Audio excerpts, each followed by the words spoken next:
These are grim economic times, fellow Tedsters, grim economic times indeed. And so I would like to cheer you up with one of the great, albeit largely unknown, commercial success stories of the past 20 years, comparable in its own very peculiar way to the achievements of Microsoft or Google. And it's an industry which has bucked the current recession with equanimity. I refer to organized crime. Now, organized crime has been around for a very long time, I hear you say, and these would be wise words indeed. But in the last 2 decades, it has experienced an unprecedented expansion, now accounting for roughly 15% of the world's GDP. I like to call it the global shadow economy, or McMafia for short. So what triggered this extraordinary growth in cross-border crime? Well, of course, there's globalization, technology, communications, all that stuff, which we'll talk about a little bit later. But first, I would like to take you back to this event. The collapse of communism all across Eastern Europe, a most momentous episode in our post-war history. Now, it's time for full disclosure. This event meant a great deal to me personally. I had started smuggling books across the Iron Curtain to democratic opposition groups in Eastern Europe, like Solidarity in Poland, when I was in my teens. I then started writing about Eastern Europe, and eventually I became the BBC's chief correspondent for the region, which is what I was doing in 1989. And so when 425 million people finally won the right to choose their own governments, I was ecstatic. But I was also a touch worried about some of the nastier things lurking behind the wall. It wasn't long, for example, before ethnic nationalism reared its bloody head in Yugoslavia. And amongst the chaos, amidst the euphoria, it took me a little while to understand that some of the people who had wielded power before 1989 in Eastern Europe continued to do so after the revolutions there. Obviously, there were characters like this. But there were also some more unexpected people who played a critical role in what was going on in Eastern Europe, like this character. Remember these guys? They used to win the gold medals in weightlifting and wrestling every 4 years in the Olympics. And they were the great celebrities of communism, with a fabulous lifestyle to go with it. They used to get great apartments in the center of town, casual sex on tap, and they could travel to the West very freely, which was a great luxury at the time. Now, it may come as a surprise, but they played a critical role in the emergence of the market economy in Eastern Europe. Or as I like to call them, they are the midwives of capitalism. Here are some of those same weightlifters after their 1989 makeover. Now, in Bulgaria, this photograph was taken in Bulgaria, when communism collapsed all over Eastern Europe, it wasn't just communism, it was the state that collapsed as well. That means your police force wasn't working, the court system wasn't functioning properly. So what was a businessman in the brave new world of East European capitalism going to do to make sure that his contracts would be honored? Well, he would turn to people who are called rather prosaically by sociologists privatized law enforcement agencies. We prefer to know them as the mafia. And in Bulgaria, the mafia was soon joined with 14,000 people who were sacked from their jobs in the security services between 1989 and 1991. Now, when your state is collapsing, your economy is heading south at a rate of knots. The last people you want coming onto the labor market are 14,000 men and women whose chief skills are surveillance, are smuggling, building underground networks, and killing people. But that's what happened all over Eastern Europe. Now, when I was working in the 1990s, I spent most of the time covering the appalling conflict in Yugoslavia. And I couldn't help notice that the people who were perpetrating the appalling atrocities, the paramilitary organizations, were actually the same people running the organized criminal syndicates. And I came to think that behind the violence lay a sinister criminal enterprise. And so I resolved to travel around the world examining this global criminal underworld by talking to policemen, by talking to victims, by talking to consumers of illicit goods and services, but above all else, by talking to the gangsters themselves.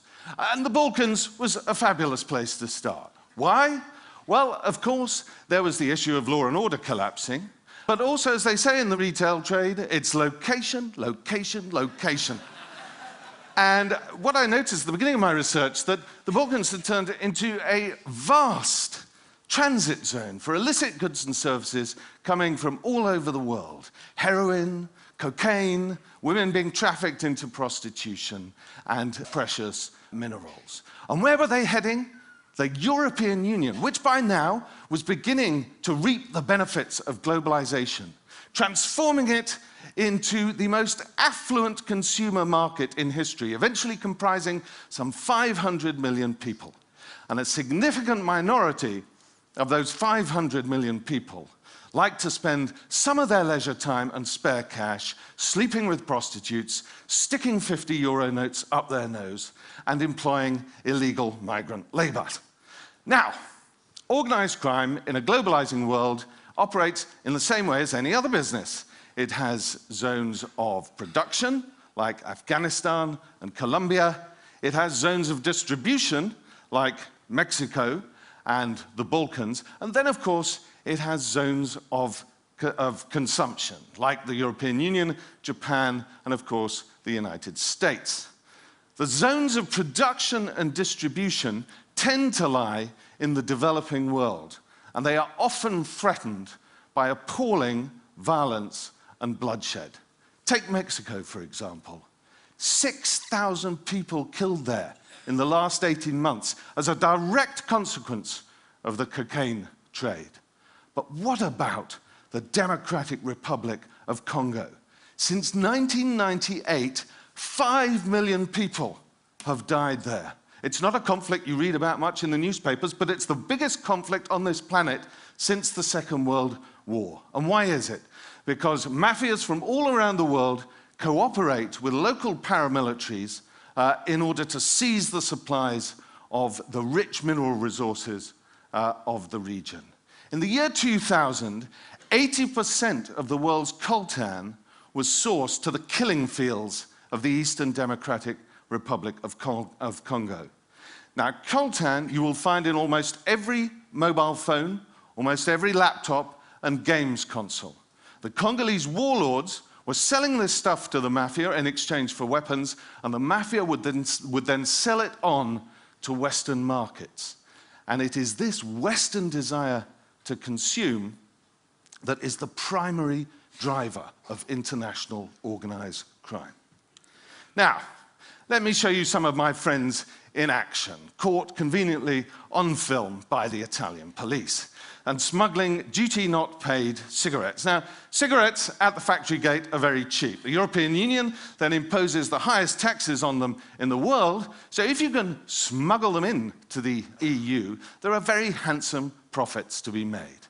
And I want to show you this to demonstrate the type of resources available to these groups. This boat is worth 1 million euros when it's new, and it's the fastest thing on European waters. From 1994, for 7 years, 20 of these boats made the trip across the Adriatic from Montenegro to Italy every single night. And as a consequence of this trade, Britain alone lost $8 billion in revenue. And instead, that money went to underwrite the wars in Yugoslavia and line the pockets of unscrupulous individuals. Now, Italian police, when this trade started, had just 2 boats which could go at the same speed. And this is very important because the only way you can catch these guys is if they run out of gas. Sometimes the gangsters would bring with them women being trafficked into prostitution, and if the police intervened, they would hurl the women into the sea so that the police had to go and save them from drowning rather than chasing the bad guys. So I have shown you this to demonstrate how many boats, how many vessels it takes to catch one of these guys. And the answer is 6 vessels. And remember, 20 of these speedboats were coming across the Adriatic every single night. So what were these guys doing with all the money they were making? Well, this is where we come to globalization. Because that was not just the deregulation of global trade, it was the liberalization of international financial markets. And boy, did that make it easy for the money launderers. The last 2 decades have been the champagne era for dirty lucre. In the 1990s, we saw financial centers around the world competing for their business, and there was simply no effective mechanism to prevent money laundering. And a lot of licit banks were also happy to accept deposits from very dubious sources without questions being asked. But at the heart of this is the offshore banking network. Now, these things are an essential part of the money laundering parade. And if you want to do something about illegal tax evasion and transnational organized crime, money laundering, you have to get rid of them. On a positive note, we at last have someone in the White House who has consistently spoken out against these corrosive entities. And if anyone is concerned about what I believe is the necessity for new legislation, regulation, effective regulation, I say, let's take a look at Bernie Madoff, who's now going to be spending the rest of his life in jail. Bernie Madoff stole $65 billion. That puts him up there on the Olympus of gangsters with the Colombian cartels and the major Russian crime syndicates. But he did this for decades in the very heart of Wall Street, and no regulator picked up on it. So how many other Madoffs are there in Wall Street or in the City of London, fleecing ordinary folk and money laundering? Well, I can tell you, it's quite a few of them.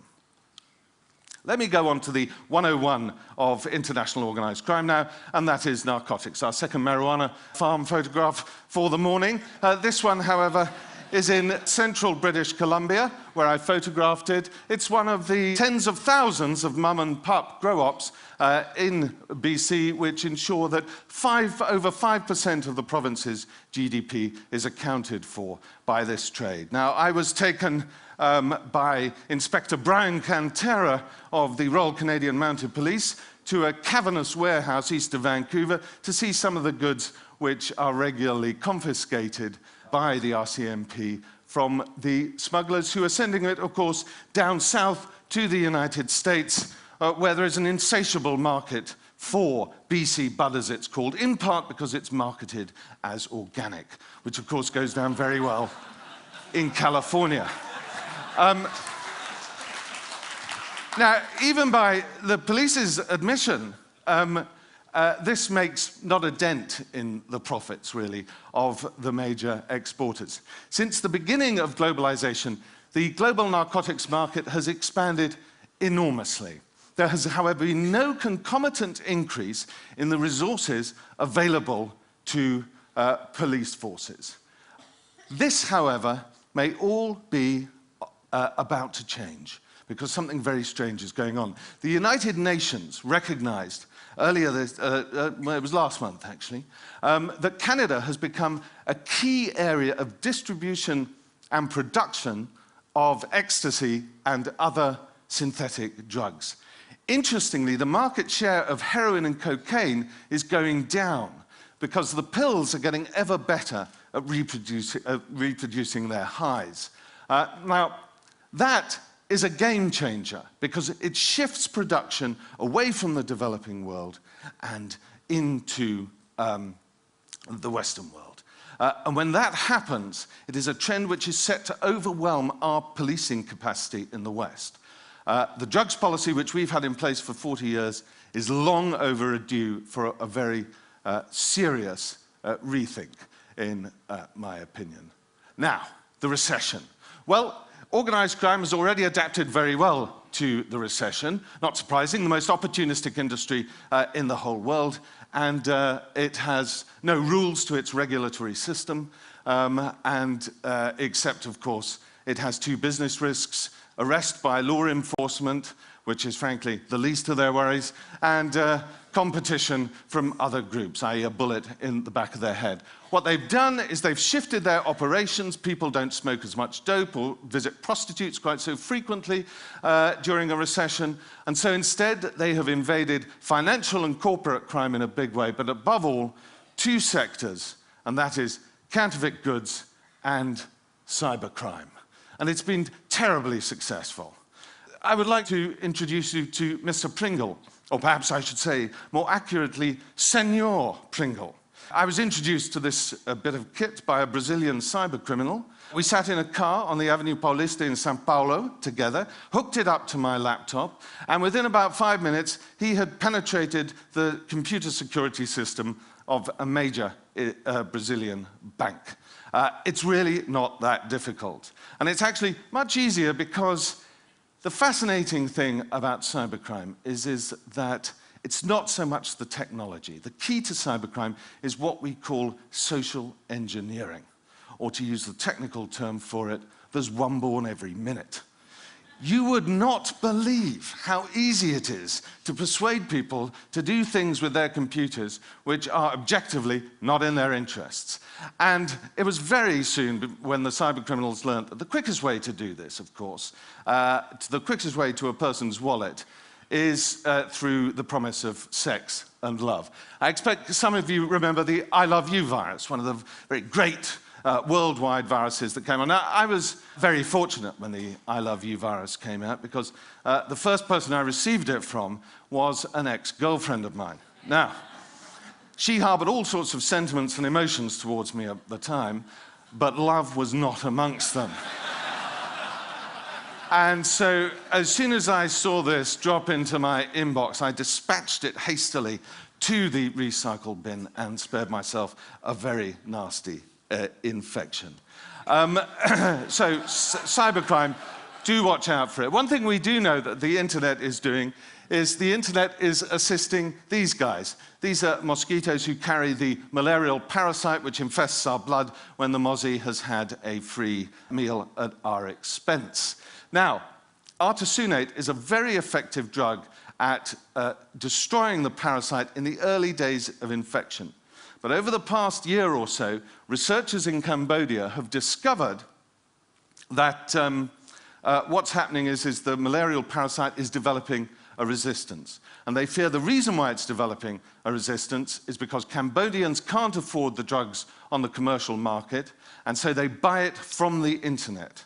And these pills contain only low doses of the active ingredient, which is why the parasite is beginning to develop a resistance. The reason I say this is because we have to know that organized crime impacts all sorts of areas of our lives. You don't have to sleep with prostitutes or take drugs in order to have a relationship with organized crime. They affect our bank accounts, they affect our communications, our pension funds, they even affect the food that we eat and our governance. This is no longer an issue of Sicilians from Palermo and New York. There's no romance involved with gangsters in the 21st century. This is a mighty industry, and it creates instability and violence wherever it goes. It is a major economic force, and we need to take it very, very seriously. It's been a privilege talking to you. Thank you very much.